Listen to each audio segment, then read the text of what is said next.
Amados do Senhor, o tema da mensagem de hoje foi extraído do capítulo de número 5, versículo 1 da Epístola de Paulo aos Gálatas. Eu acredito que uma boa parte de vocês deve ter visto o card ou folder divulgado no nosso grupo DEVAP oficial, mas para quem não viu, o tema da mensagem de hoje é o seguinte: para a liberdade foi que Cristo nos libertou. Para a liberdade foi que Cristo nos libertou. Para a liberdade foi que Cristo nos libertou. E por que eu repeti 3 vezes esse tema, a parte A do versículo 1 de Gálatas capítulo 5?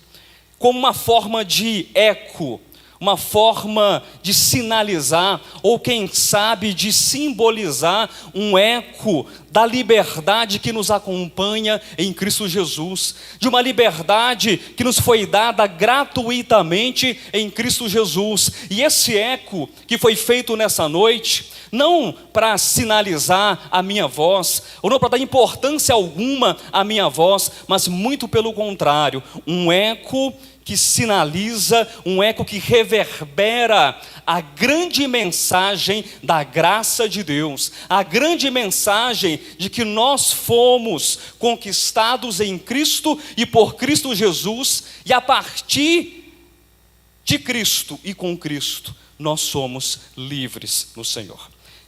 Quem se vê livre?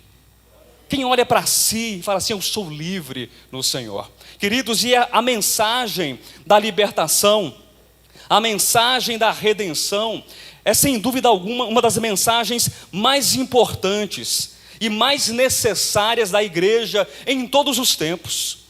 Eu costumo dizer que a redenção, juntamente com o reino, e tanto o reino quanto a redenção caminham juntos, são as mensagens cruciais, indispensáveis e centrais de todo o propósito eterno de Deus. E nós estamos aqui nessa noite para sermos ministrados a respeito dessa liberdade que nós temos em Cristo. Não é qualquer liberdade, não é qualquer tipo de libertação, mas é uma libertação em Cristo. O tema da mensagem diz: para a liberdade foi que Cristo nos libertou. Você crê nisso? Você recebe essa mensagem na sua vida? E hoje, que dia é hoje? Dia 4 de abril. Costumeiramente, de acordo com o calendário ocidental, ou com o calendário dito cristão, essa semana é a semana em que muitos comemoraram desde sexta-feira o quê? A Páscoa, a sexta-feira da Paixão. E hoje, de acordo com o calendário ocidental, ou mais especificamente de acordo com os católicos, nós estamos vivendo ainda o tal do domingo de Páscoa. Eu quero compartilhar com vocês hoje algo que fala sobre a redenção. Mas eu não quero compartilhar algo no sentido de fazer uma correção do entendimento do que é a Páscoa, ou do que é, na verdade, o verdadeiro sentido da Páscoa. Nós temos dezenas e dezenas de mensagens no YouTube, nós temos artigos, nós temos tantos materiais que falam sobre isso. A temática de hoje não tem esse sentido de fazer um retrocesso ou uma abordagem histórica sobre a Páscoa, ou mesmo uma abordagem etimológica do que significa a Páscoa, ou uma explicação exegética ou hermenêutica, ou seja, interpretativa de qual é o verdadeiro significado da Páscoa. Eu recebi hoje dezenas de mensagens no meu privado, com coelhinhos de olhos azuis, rosados, falando sobre a Páscoa. Quem recebeu? Você também recebeu? Mas eu não quero falar sobre os coelhinhos. Eu não quero falar sobre a correção do que é a Páscoa. Mas eu quero falar sobre 3 pontos que são necessários para nós, aqueles que amam a palavra do Senhor e carecem de experimentar uma verdadeira libertação. Quem quer continuar experimentando uma verdadeira libertação em Cristo Jesus. Diga amém. Graças a Deus. Que bom que você quer. Eu quero compartilhar a partir de um texto. Abra sua Bíblia se você tiver em suas mãos. Epístola de Paulo aos Gálatas, capítulo 5. Eu separei 10 textos nessa noite. E eu quero ler esses 10 textos. Espero conseguir, pelo menos, ler esses 10 textos com você. Eu não estou preocupado em aprofundar e exaurir cada um desses textos, mas apenas passear brevemente por um ponto ou outro que seja importante para nós nessa noite e que nos fale sobre a libertação que nós temos em Cristo Jesus. Afinal de contas, para a liberdade foi que Cristo nos libertou. E a partir desse primeiro texto que eu quero compartilhar com vocês, Gálatas capítulo 5, do versículo 1 até o versículo 6, esse texto inaugural, a partir dele eu quero compartilhar 3 elementos que devem ser entendidos por nós, que estamos livres em Cristo e que caminhamos em liberdade em Cristo, porque existem 3 elementos que devem ser combatidos por nós.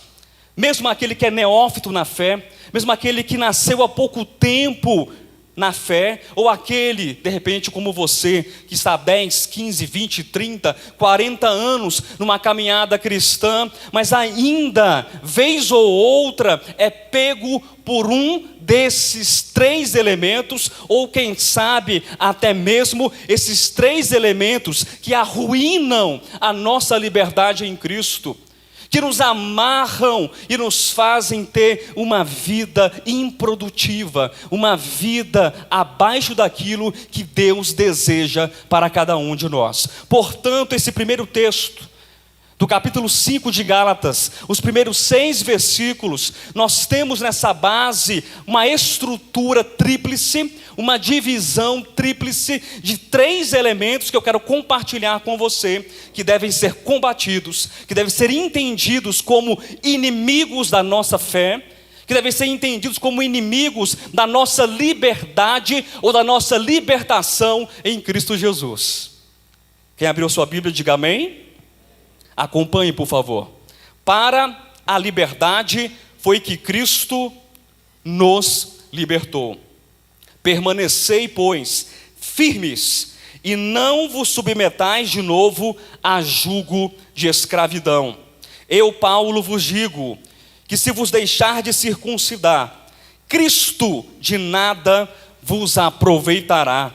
De novo testifico a todo homem que se deixa circuncidar, que está obrigado a guardar toda a lei. De Cristo vos desligastes, vós que procurais justificar-vos na lei, da graça decaístes.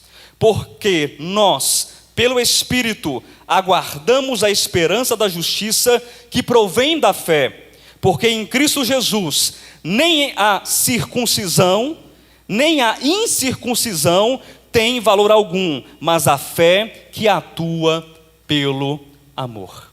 Amém? Como eu dizia, eu quero apresentar 3 elementos. Portanto, nós veremos esse texto que eu acabei de ler, dividido em 3 sessões. A primeira sessão, ela corresponde aos versículos 1, 2 e 3, que nós acabamos de ler.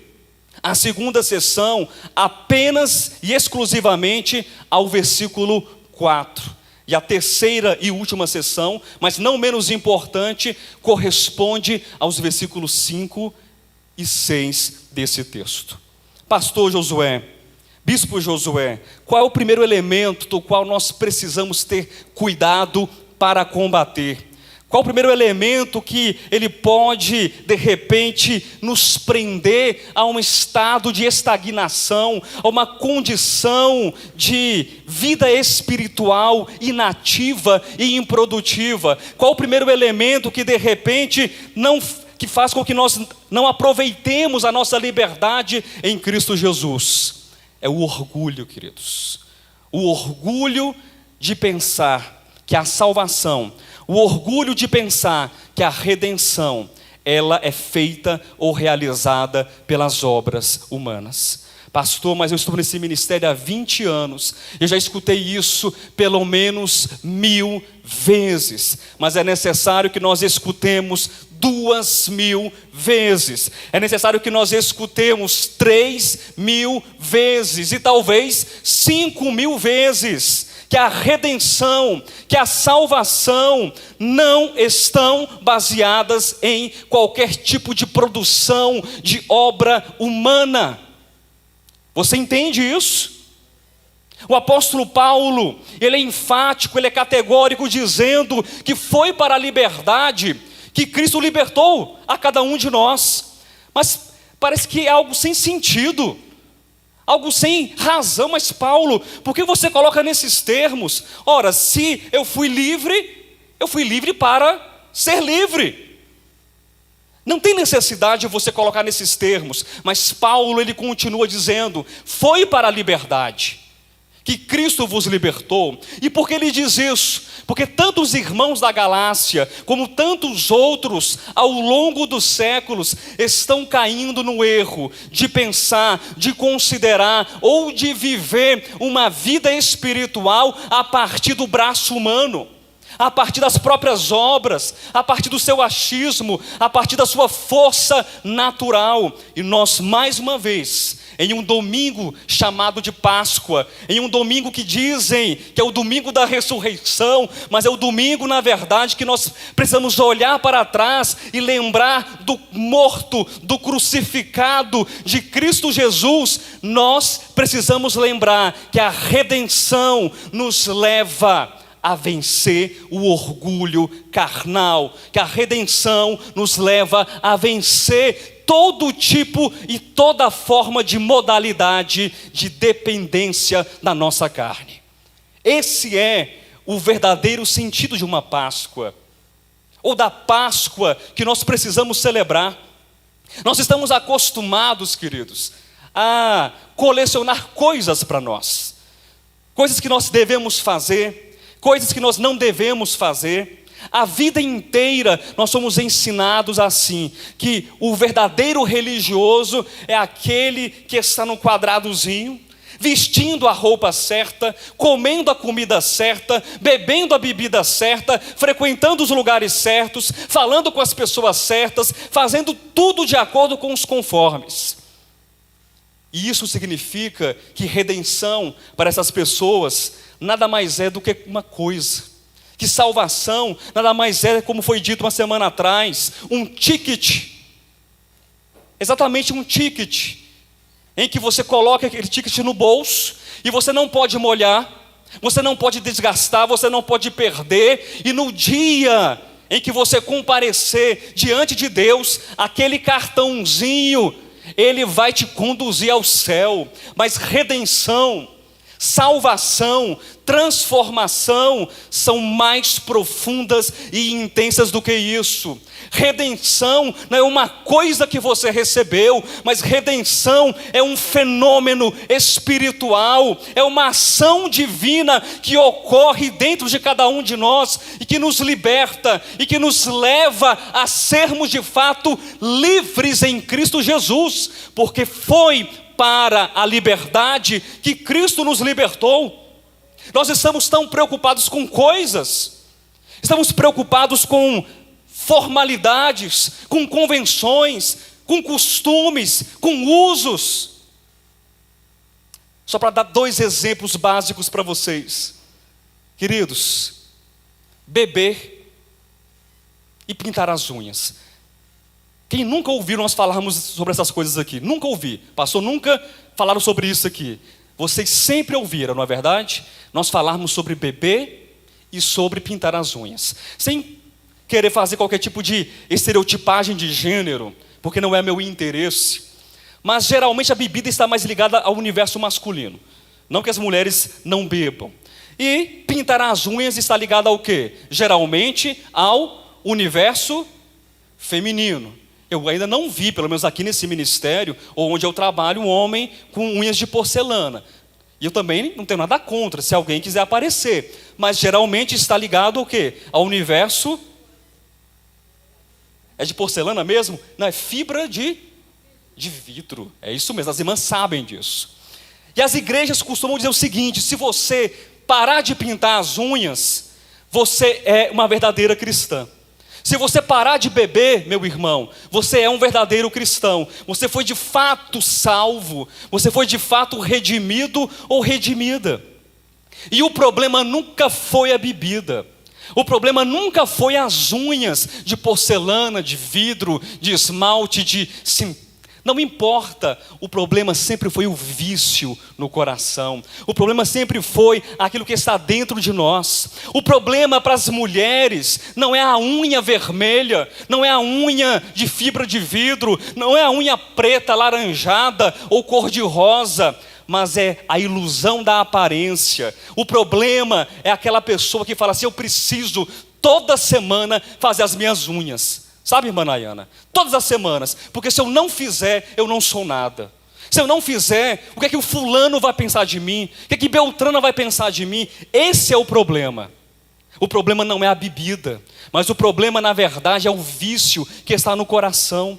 Vocês entendem o que eu estou falando? Como a gente está mais acostumado a colocar as coisas numa visão meramente estereótipa, numa visão externa, porque é fácil categorizar, é fácil normatizar, é fácil dizer que o meu problema é a bebida, é fácil dizer que o meu problema é o esmalte, é fácil dizer que o meu problema é o cabelo, que o meu problema são coisas que estão fora de mim, porque se eu arrumo essas coisas, eu estou salvo, eu fui redimido.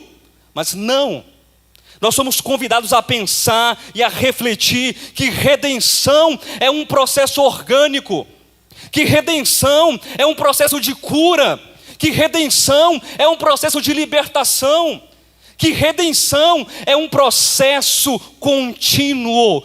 Todos os dias nós estamos sendo gradativamente e paulatinamente redimidos e libertos pelo Senhor Espírito Santo.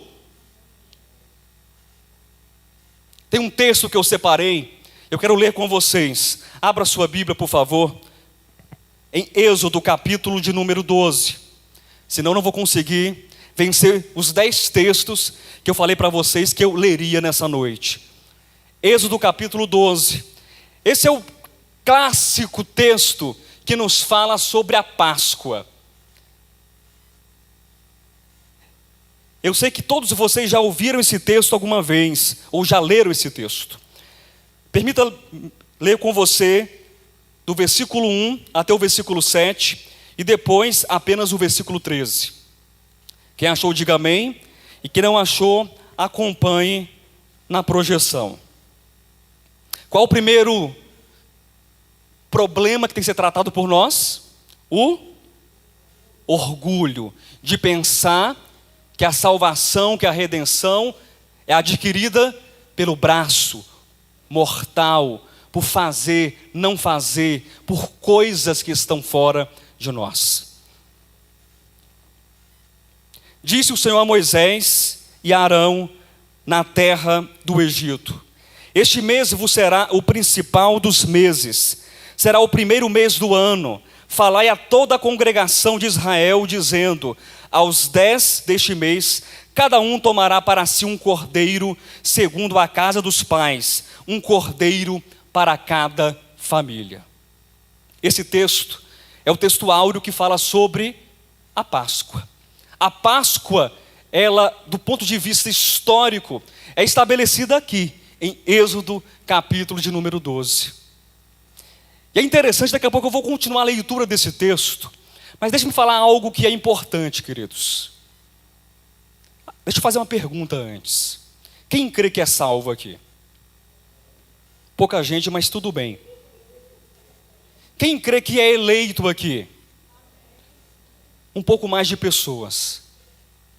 Vocês sabiam que tem muita gente na igreja, quando digo igreja não essa, pelo menos não especificamente, mas tem muita gente na igreja que acredita que a redenção é para poucos, que a redenção ela é exclusiva para um grupinho de pessoas. que faz ou não faz, que se comporta ou não se comporta de acordo com um rito, de acordo com uma norma, de acordo com um calendário, de acordo com usos e costumes. Quem sabia disso? Vocês sabiam disso. Então a redenção para muita gente, ela é exclusivista. A redenção para muita gente, ela é um ato adquirido 99% por Deus, e nem que seja 1% pela contribuição das obras humanas. E a redenção também, ela é algo que o homem ele pode fazer por si mesmo. Mas nesse texto, a gente se depara com uma grande realidade espiritual, de que a redenção, ela não é exclusiva para um grupo de pessoas, mas a redenção ela é muito maior. Eu quero mostrar para você, nesse texto, a partir do versículo 4 em diante, até o versículo 7, e depois do versículo 13, de qual liberdade e redenção nós estamos falando. Deixa eu ler o versículo 3 novamente. Falai a toda a congregação de Israel, dizendo: aos 10 deste mês, cada um tomará para si um cordeiro, segundo a casa dos pais, um cordeiro para cada família. Mas se a família for pequena para um cordeiro, então essa família deve fechar a sua porta e comer o cordeiro sozinho, e não se importar com ninguém, e não se importar sequer com o seu vizinho. Assim diz o Senhor. Não diz isso o texto? O texto não diz que a família deve comer sozinho aquele cordeiro, uma família pequena. O que o texto diz? O cordeiro precisa ser compartilhado. O cordeiro precisa ser dividido. Meu querido, Deus não te chamou para ser orgulhoso da redenção que te foi conferida. Deus não te chamou para você se gabar da salvação que lhe foi ofertada gratuitamente em Cristo Jesus. Deus não te chamou para você dizer: a salvação é minha e somente minha e ninguém tasca. Deus te chamou, Deus me chamou, Deus nos chamou para dizermos assim: o cordeiro é para todos. E eu vou compartilhar desse cordeiro, eu vou dividir esse cordeiro, eu vou falar desse cordeiro. No texto nós temos em prefiguração, nós temos em símbolo, em alegoria, que o cordeiro precisa e deve ser dividido. Mas se a família for pequena para um cordeiro, então convidará ele o seu vizinho mais próximo, conforme o número das almas, conforme o que cada um puder comer. Por aí calculareis quantos bastem para o cordeiro. O cordeiro será sem defeito, macho de 1 ano. Podeis tomar um cordeiro ou um cabrito, e o guardareis até ao 14º dia deste mês. E todo o ajuntamento da congregação de Israel o imolará no crepúsculo da tarde. Tomarão do sangue e o porão em ambas as ombreiras e na verga da porta, nas casas em que o comerem. Onde deveria estar o sangue do cordeiro? Nos umbrais, nas vergas, mostrando, sinalizando que aquela casa, aquela família estava envolvida, estava protegida, estava guardada pelo sangue do cordeiro que foi imolado. Redenção significa que nós fomos guardados, protegidos, cobertos, envolvidos pelo sangue perfeito do Cordeiro perfeito, que é Cristo Jesus. Isto é Páscoa, isto é redenção. Não é uma redenção, uma salvação que nós podemos adquirir, que eu possa conquistar, mas não, é uma redenção que diz assim: eu reconheço que somente o Senhor é. Eu reconheço que somente o sangue de Cristo lava os meus pecados. Eu reconheço que somente o sangue do Senhor Jesus pode purificar o meu coração e libertar a minha alma das densas trevas. Percebam que há milhares de anos atrás, em prefiguração, nós temos uma imagem do que é a redenção, do que é a Páscoa, uma salvação, uma redenção que convida o próximo, que convida o vizinho, que convida aquele que está perto de nós e diga assim: venha, entra, coma a Páscoa comigo, coma o Cordeiro comigo, porque esta salvação é para você também, esse sangue é para você também. Versículo 7, tomarão do sangue e o porão em ambas as ombreiras, e na verga da porta, nas casas em que o comerem. Versículo 13, o Senhor vos será por sinal, o sangue vos será por sinal, nas casas em que estiverdes, quando eu vi o sangue passar. Quando eu vir o sangue, Páscoa. Quando eu vir o sangue, Páscoa. E não haverá entre vós praga destruidora, quando eu ferir a terra do Egito. Quando o sangue fosse visto nos umbrais e nas portas ali daquelas casas, não haveria morte ali dentro, não haveria destruição ali dentro. Mas por quê? Porque o Cordeiro já havia sido imolado, o substituto já estava ali no lugar do pecador. Pastor, mas qualquer pessoa que estivesse ali estaria salvo? Qualquer pessoa. Eu nunca vou me esquecer da primeira vez que eu escutei essa exemplificação, essa ilustração. Eu não me recordo agora quem fez, mas sei que foi dito o seguinte: até mesmo se Faraó tivesse dentro da casa, coberto pelo sangue do Cordeiro, ele seria salvo. Porque a questão, meu querido, a questão é reconhecer o sangue. A questão é entender que somente o sangue purifica. Não importa a nossa origem, não importa a nossa história, não importa o nosso passado, não importa nada que tenha acontecido conosco. O que importa na verdade é o sangue libertador do Cordeiro. Para a liberdade foi que Cristo nos libertou. Mas de repente você fala assim: pastor, você não me engana não. Eu conheço esse texto, pastor. Eu conheço esse texto. Você está aí dizendo que essa Páscoa, que essa redenção, ela é inclusiva, que essa redenção, ela alcança todos os homens. Mas eu não acredito, porque eu conheço esse texto. Eu já li o versículo 43, eu já li o versículo 44, 45, 46, até o 48. E você acha, pastor Josué, que você vai me enganar? Lá está escrito, pastor, que nenhum estrangeiro poderia comer a Páscoa. Lá está escrito que nenhum incircunciso poderia comer a Páscoa. Lá está escrito que nenhum assalariado poderia comer a Páscoa. E é necessário que nós aprendamos com o texto. É necessário que nós possamos ver muito mais do que a letra no papel branco. O que é um estrangeiro? Quem pode me ajudar aqui? Oi? O que é um estrangeiro? Cadê o irmão Istvan? O que é um estrangeiro, Istvan? Escutaram o Istvan? A resposta dele foi excelente. Que veio de fora, que veio de outra terra. O Istvan é da onde, Istvan?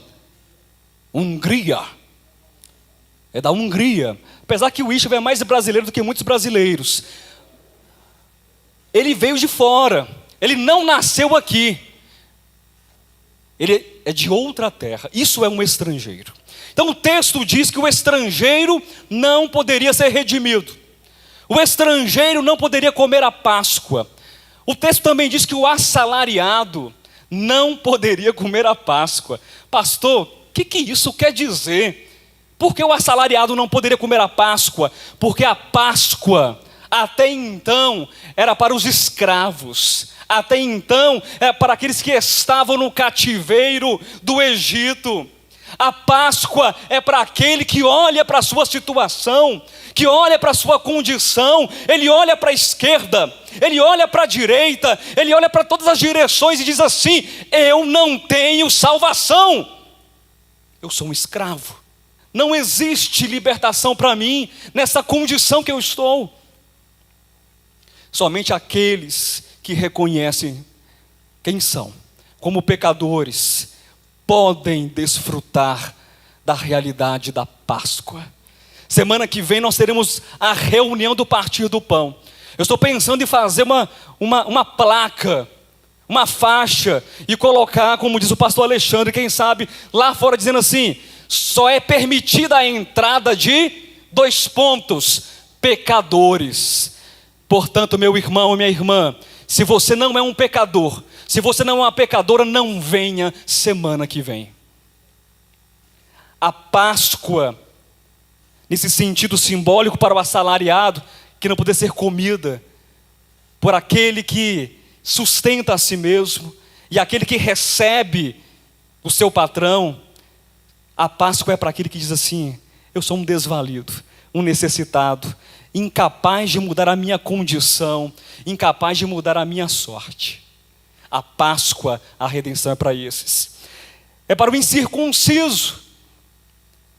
O que é a circuncisão? Aliás, a Páscoa não poderia ser comida por aquele que fosse incircunciso, somente pelos circuncidados. O que é a circuncisão, você sabe?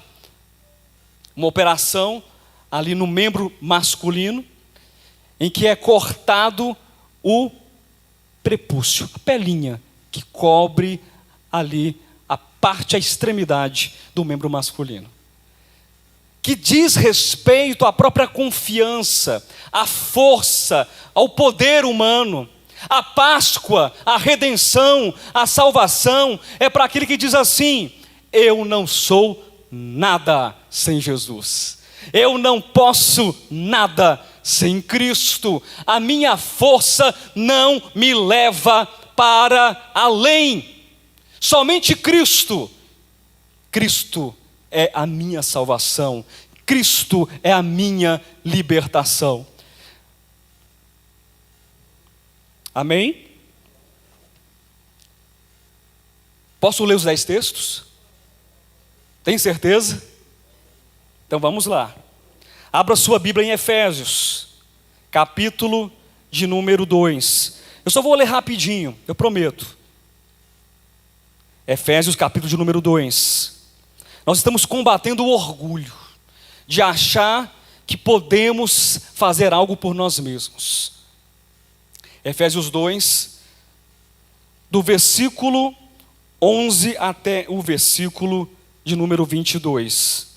Diz assim: portanto, lembrai-vos de que outrora, vós gentios na carne, chamados incircuncisão por aqueles que se intitulam circuncisos, na carne, por mãos humanas, naquele tempo estáveis sem Cristo, separados da comunidade de Israel e estranhos às alianças da promessa, não tendo esperança e sem Deus no mundo, mas agora em Cristo, os estrangeiros, os incircuncisos, agora em Cristo, vós que antes estáveis longe, fostes aproximados pelo sangue de Cristo. Sabe qual era a condição, se você voltar ao texto de Êxodo capítulo 12, entre o versículo 43 e versículo 48, o estrangeiro poderia comer a Páscoa, desde que ele entrasse para casa, desde que ele fosse circuncidado, e ele deixaria de ser considerado e tido como um forasteiro e um estrangeiro e um incircunciso. Aquele que se aproxima do sangue, aquele que se aproxima do Cordeiro, ele pode ser redimido, ele pode ser salvo, ele pode ser restaurado.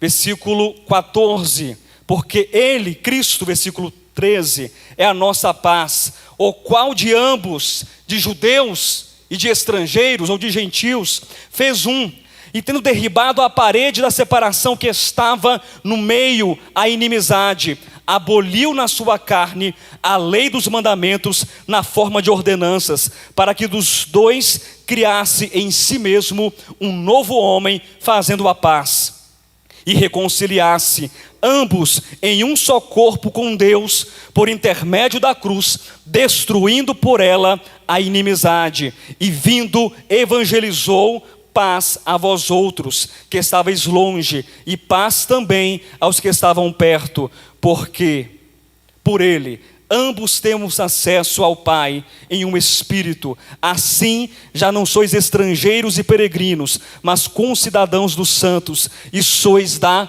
família de Deus. Amém? O que a Páscoa faz? O que a salvação faz? O que a redenção faz? Aquele que está longe, ele é reconciliado, ele é aproximado pelo sangue do Cordeiro, e todos são contados e tidos como família de Deus. Olha para quem está pertinho de você, olha para essa pessoa que está perto de você. Ele faz parte da mesma família, ele faz parte da família de Deus. Versículo 20: edificado sobre o fundamento dos apóstolos e profetas, sendo ele mesmo Cristo Jesus a pedra angular, no qual todo o edifício bem ajustado cresce pelo santuário dedicado ao Senhor, no qual também vós juntamente estáis sendo edificados para a habitação no Espírito. Mais um texto, queridos. Eu falei que iria dar preferência à leitura. Romanos capítulo 2, versículos 28 e 29. Não importa se eu vou mais ler do que compartilhar, eu quero que você leia esses textos comigo nessa noite. Romanos capítulo 2, versículos 28 e 29. Quem achou, diga amém. Porque não é judeu quem o é apenas.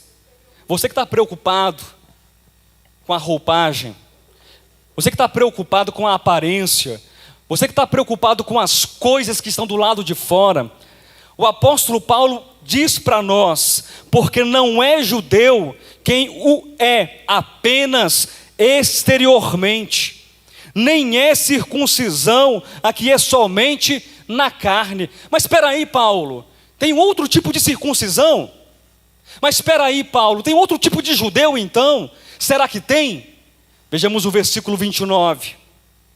Porque judeu é aquele que o é interiormente, e circuncisão a que é do coração no espírito, não segundo a letra, e cujo louvor não procede dos homens, mas de Deus. O termo judeu vem de Judá, que significa louvor ou objeto de louvor. O verdadeiro judeu é aquele que é louvado por Deus. O verdadeiro circunciso é aquele cuja circuncisão foi feita não no prepúcio, não no membro, porque senão as mulheres não poderiam nesse sentido, dessa circuncisão de Israel, porque somente o macho no 8º dia seria circuncidado. Mas a verdadeira circuncisão é aquela que é feita no interior, é aquela que é feita no coração, quando nós reconhecemos que somente Cristo é a nossa libertação. Então, na primeira porção, na primeira sessão que nós lemos em Gálatas capítulo 5, do versículo 1 até o versículo 3, nós precisamos entender que é necessário combater o orgulho. O orgulho que diz: eu posso ser salvo por mim mesmo. Ou o orgulho que diz assim: você não vai ser salvo, porque você não faz parte do meu grupo, você não faz parte da minha assembleia, você não faz parte da minha igreja, você não faz parte do meu grêmio, do meu clubezinho. Todo aquele que come do cordeiro, todo aquele que está envolvido e dentro da casa coberta pelo sangue, é redimido, é salvo e é liberto em Cristo Jesus.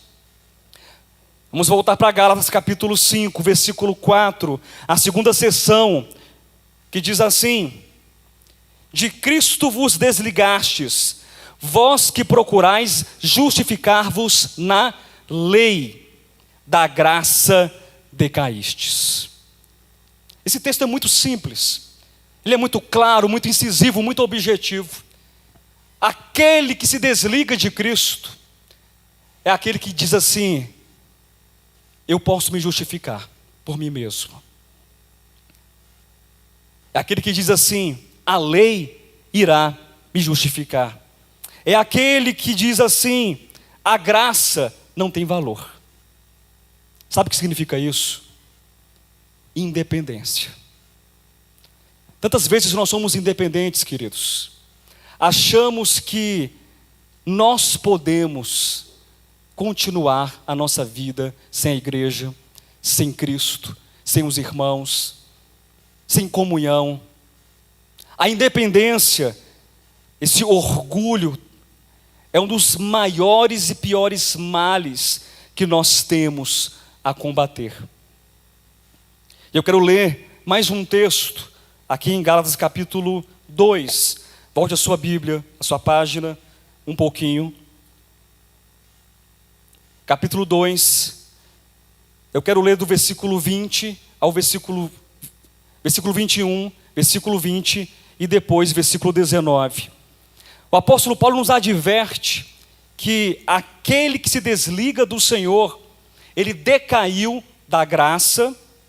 Aquele que se desliga do Senhor, ele não consegue ter uma vida em Cristo Jesus plena e com refrigério.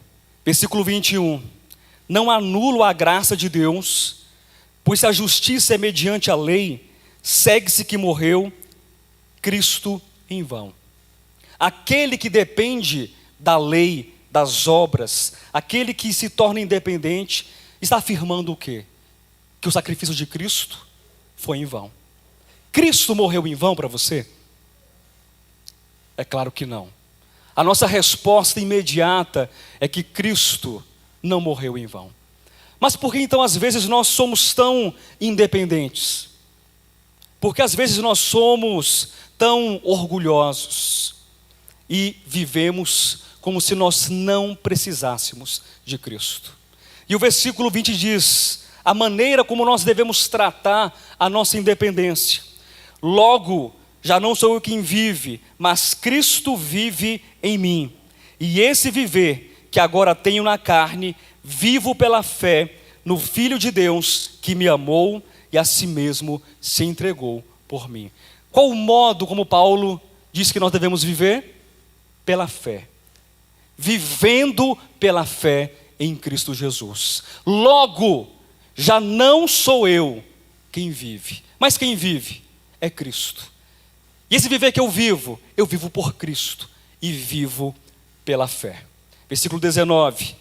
Porque eu, mediante a própria lei, morri para a lei, a fim de viver para Deus. Estou crucificado com Cristo. É um homem que se anula, é um homem que se entende como completo dependente de Cristo, como completo dependente de Deus. Mas como é difícil nós estarmos crucificando a nós mesmos, ou estarmos reconhecendo a necessidade de estarmos crucificando a nós mesmos. Redenção diz respeito, queridos, a participarmos de Deus. Redenção, salvação, Páscoa, a verdadeira Páscoa, a libertação diz respeito a estarmos ligados em Deus, permanentemente em Deus. Eu separei 2 textos que eu quero compartilhar com vocês, no Evangelho de João, que nos falam sobre isso, sobre essa necessidade de estarmos dependendo constantemente de Deus. Abra sua Bíblia, por favor, em João capítulo 6, é um texto que sempre é lido aqui, nessa plataforma, nesse púlpito. João 6, e depois eu quero ler João capítulo de número 15. João 6, do versículo 47 até o versículo 58. Quem achou, diga amém. Em verdade vos digo, quem crê em mim, um dia terá a vida eterna. Não é isso que o texto diz? Em verdade vos digo, quem crê em mim tem a vida eterna. E é interessante como Cristo coloca, como Ele propõe esse ter a vida eterna. Como que Cristo propõe esse ter a vida eterna? Parece que Ele muda completamente de assunto. Ele coloca uma frase, uma expressão que aparentemente não tem sentido algum. Quem crê em mim tem a vida eterna. Muito bem, então, e agora? Como que isso é possível? Versículo 48. Eu sou o pão da vida. Faz sentido? Mas eu sou o pão da vida, e isso é ter a vida eterna? E Cristo continua: vossos pais comeram o maná no deserto e morreram. Este é o pão que desce do céu, para que todo o que dele comer não pereça. Eu sou o pão vivo que desceu do céu. Se alguém dele comer, viverá eternamente. E o pão que eu darei pela vida do mundo é a minha carne. Disputavam, pois, os judeus entre si, dizendo: como pode este dar-nos a comer a sua própria carne? Respondeu-lhes Jesus: em verdade vos digo, se não comerdes a carne do Filho do Homem, e não beberdes o seu sangue, não tendes vida em vós mesmos. 54. Quem comer a minha carne e beber o meu sangue tem a vida eterna, e eu o ressuscitarei no último dia, pois a minha carne é verdadeira comida, e o meu sangue é verdadeira bebida. Quem comer a minha carne e beber o meu sangue, permanece em mim, e eu nele, assim como o Pai que vive me enviou, e igualmente eu vivo pelo Pai, também quem de mim se alimenta, por mim viverá. Qual é a questão que nos une a Cristo aqui? Que é o contrário de estar desligado, que é o contrário de estar afastado da graça. A questão é comer da carne, beber do sangue. E o que isso significa? É depender. É entender que no nosso metabolismo espiritual, no nosso metabolismo da fé, alguns alimentos são necessários, e algumas bebidas são necessárias, e todas as comidas e bebidas se resumem a Cristo Jesus. Portanto, o que você come deve ser Cristo para a sua fé crescer. Aquilo que você bebe deve ser Cristo para a sua fé crescer. Cristo é a nossa verdadeira comida e verdadeira bebida. João capítulo 15, mais à frente: eu sou a videira verdadeira, e meu Pai é o agricultor. Todo ramo que estando em mim não der fruto, ele o corta, e todo o que dá fruto limpa, para que produza mais fruto ainda. Vós já estáis limpos pela palavra que vos tenho falado. Permanecei em mim, e eu permanecerei em vós. Permanecer. De que modo você pode produzir? De que modo você pode frutificar? Permanecendo. É possível que um ramo desligado da árvore, é possível que um ramo desligado da videira, desligado de Cristo, produza alguma coisa? Não. Portanto, é impossível falar de salvação, é impossível falar de graça, de libertação, de redenção, se nós não falarmos de estarmos ligados à graça, ligados a Cristo Jesus. O segundo elemento que deve ser combatido é a independência, que nos leva a pensar que nós podemos estar desligados de Cristo. Volte para Gálatas capítulo 5. Nós vamos nos encaminhar para a última sessão, dos versículos 5 e 6. Versículo 5 diz assim: porque nós, pelo Espírito, aguardamos a esperança da justiça que provém da fé. Porque em Cristo Jesus, nem a circuncisão, nem a incircuncisão tem valor algum, mas a fé que atua pelo amor. Queridos, eu já li esse texto algumas vezes. Nós temos inclusive um estudo inteiro da Epístola de Paulo aos Gálatas. Mas eu fiquei completamente fascinado. Eu fiquei completamente encantado com o final do versículo 6, que diz assim: a fé que atua pelo amor. Que texto lindo. Nós precisamos aprender uma lição preciosa e importante nessa terceira e última sessão desse texto. É necessário para de fato experimentarmos a liberdade em Cristo Jesus, que nós combatamos a infidelidade. Pastor, a infidelidade, eu não entendi, porque o texto fala de fé, e você fala de infidelidade. Sim, mas é muito interessante, porque a palavra fé, ela significa confiança. A palavra fé significa fidelidade, muito mais do que uma crença, do que o simples ato de você acreditar. E tem muita gente aí sendo infiel. Mas como sendo infiel?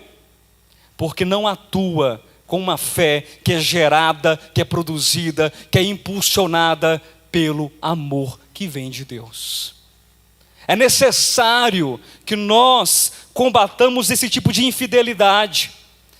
A infidelidade que nos faz olhar para a igreja, que nos faz olhar para Cristo, que nos faz olhar para o Evangelho e viver uma vida como se nós não precisássemos do amor que vem do Senhor. Tem tanta gente, queridos, que não está crescendo na vida cristã. Sabe por quê? Porque falta essa fé atuante do amor. Porque falta esse amor que nos faz crescer. Falta esse amor que nos faz deixar de sermos meninos, arrogantes, jactanciosos, independentes, e nos leva, de fato, a experimentar um crescimento que vem do Senhor. Amor e crescimento, crescimento e amor andam de mãos dadas. Abra sua Bíblia, por favor, na Epístola de Paulo aos Coríntios, primeira epístola.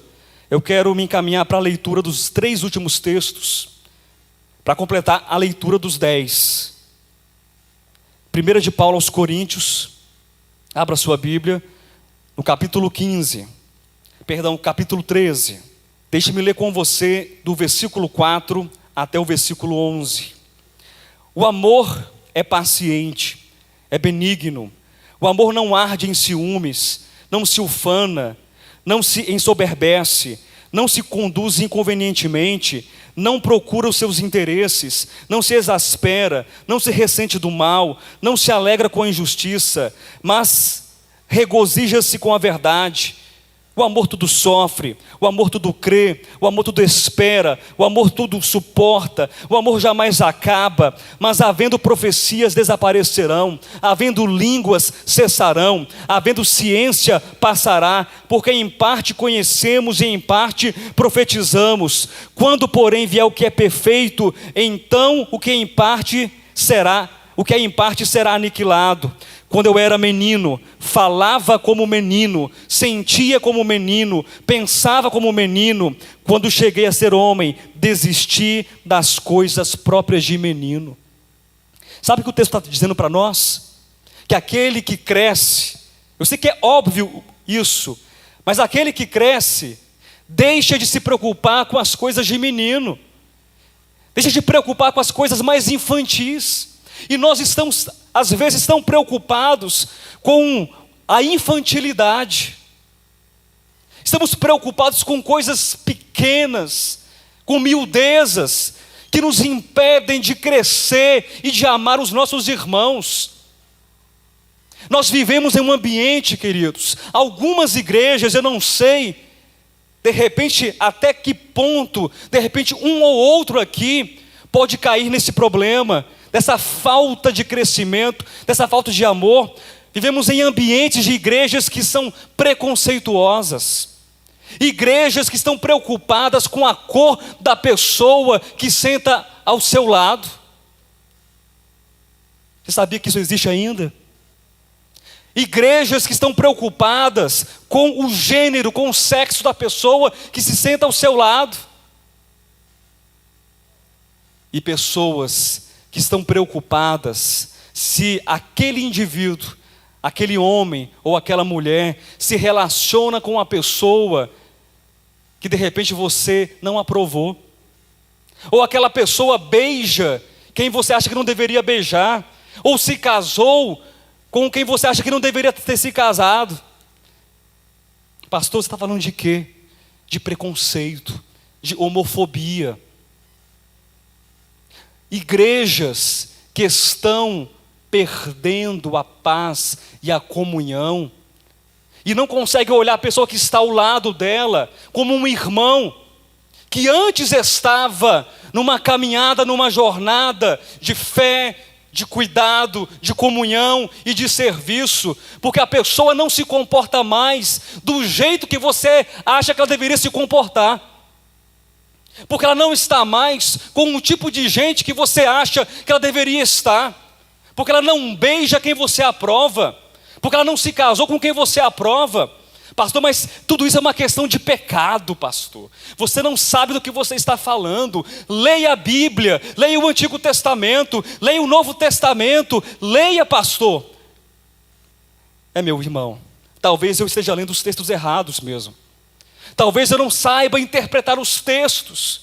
Talvez a minha exegese, a minha hermenêutica estejam extremamente deficientes. Eu não saiba interpretar. Mas o que mais me interessa, o que mais me importa, é olhar para quem está ao meu lado e vê-lo como um ser humano. Olhar para quem está ao meu lado e vê-lo como alguém por quem Cristo morreu. Cristo morreu por essa pessoa que você despreza. Pastor, por que você está falando isso? Não sei, só sei que é assim.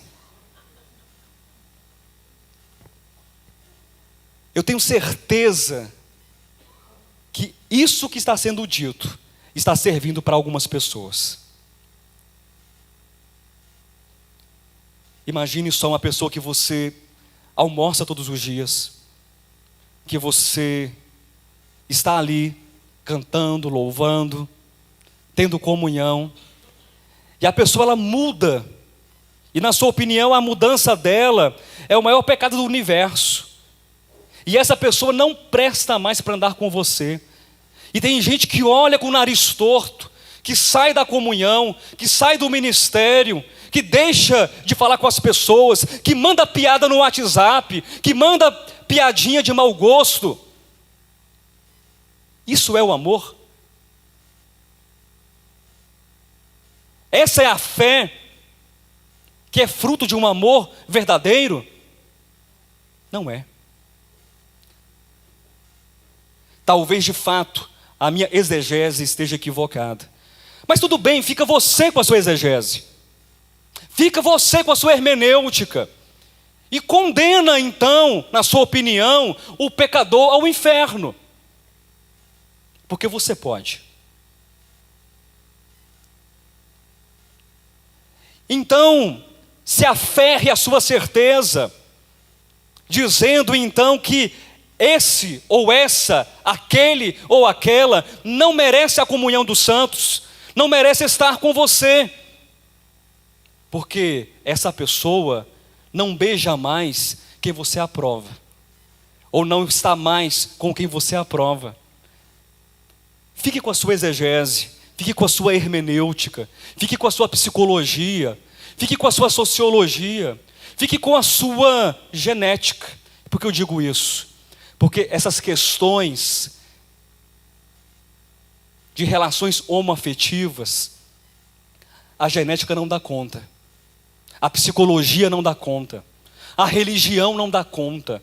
Você não dá conta. O pastor Alexandre não dá conta. O pastor Josué não dá conta. Ninguém jamais deu conta. Mas é muito fácil você chamar uma pessoa de pecadora e falar que ela não presta mais, porque a sua exegese está certa, porque o seu achismo está correto.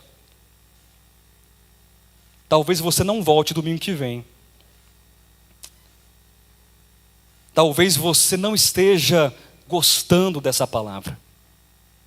Talvez você esteja aí vermelho por dentro e por fora, e dizendo assim: não estou entendendo nada, porque esse pastor está falando de relações homoafetivas, de racismo, está falando de homem, de mulher. Por quê?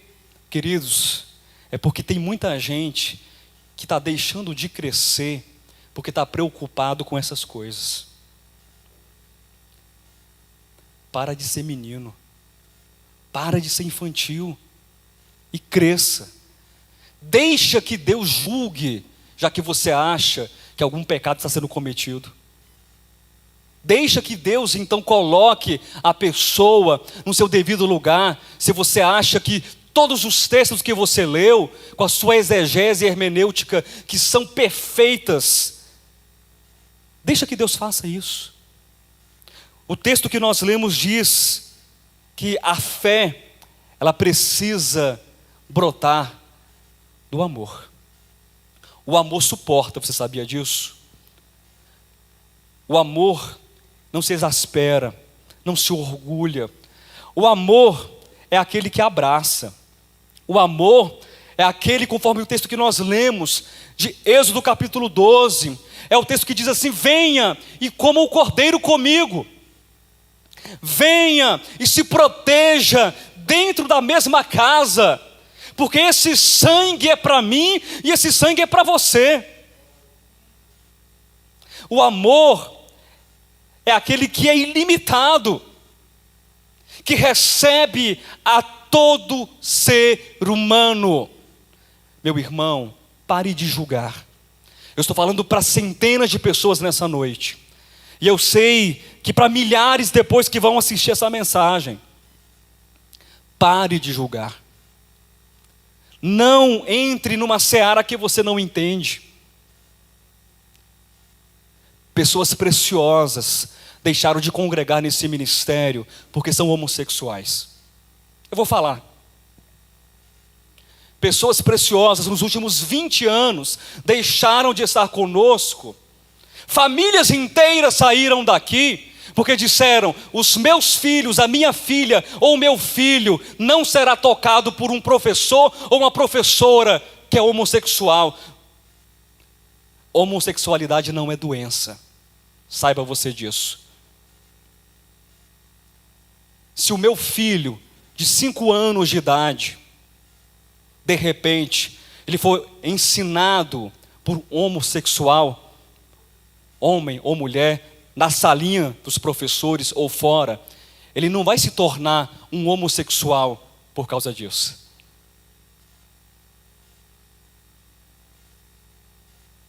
Tem muita gente que está sofrendo aqui nesse ministério, e muitos sofreram durante anos por conta de preconceito.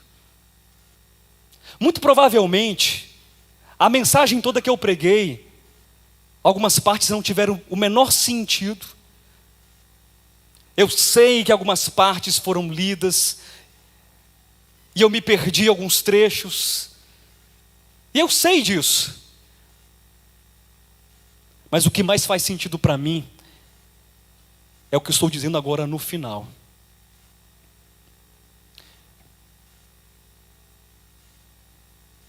Antes de sair de casa, eu falei: Senhor, eu preciso compartilhar essa mensagem. E eu não sabia que, na verdade, o meu coração estava sendo empurrado para falar algo que era muito mais importante do que um texto ou outro mal explicado. Eu prego há muito tempo, e eu sei que é normal, às vezes, um pregador, por ansiedade, por uma dificuldade, por um problema ou outro, ele se perder na mensagem, e isso não me deixa esmorecido. Mas eu não entendi até então, até chegar no final dessa mensagem, que o que mais importa para ser falado hoje, viu, Cádima? Viu, Nayana? Viu, Marcinho? O mais importante é que nós, eu e você, precisamos deixar a máscara da hipocrisia de lado. E fingir que está tudo certo. A gente não sapateia em cima do púlpito, porque nós não nos consideramos pentecostais, no modelo tradicional. A gente não faz uma série de coisas que a gente acha que não deve fazer, porque a gente cresceu muito. Porque nós somos bons teólogos, nós somos bons explicadores da palavra. Mas eu não consigo me calar diante de uma realidade, de uma assembleia, de uma congregação que oprime pessoas que estão sofrendo por conta da sua opção, do seu gênero, da sua ideologia, da sua natureza psicológica e humana, como se você fosse melhor porque você é heterossexual. Eu sei que isso não é bom de ser ouvido. Eu sei que isso, de repente, é muito doloroso. Isso abala as convicções. Isso abala as nossas estruturas. Porque a gente está muito acostumado a olhar apenas para o lado de fora. A gente está muito acostumado a aceitar quem pensa como a gente. Quem age como a gente.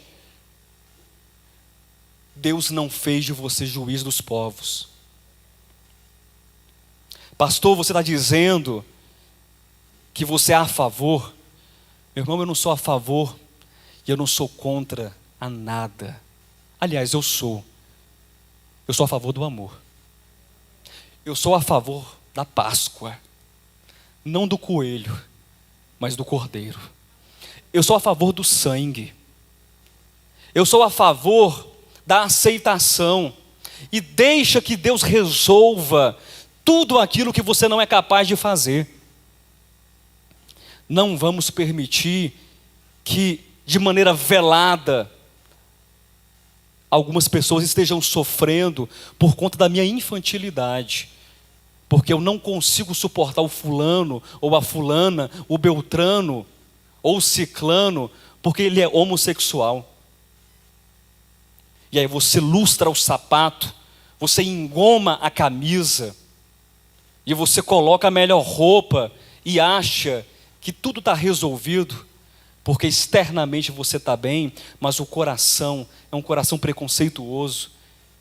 Isso está certo? Isso não está certo.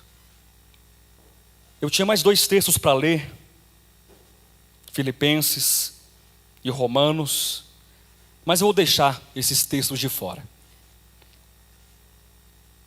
Eu apenas vou repetir lá o finalzinho de Gálatas capítulo 5, versículo 6. Porque em Cristo Jesus, nem a circuncisão, nem a incircuncisão tem valor algum. O que isso quer dizer?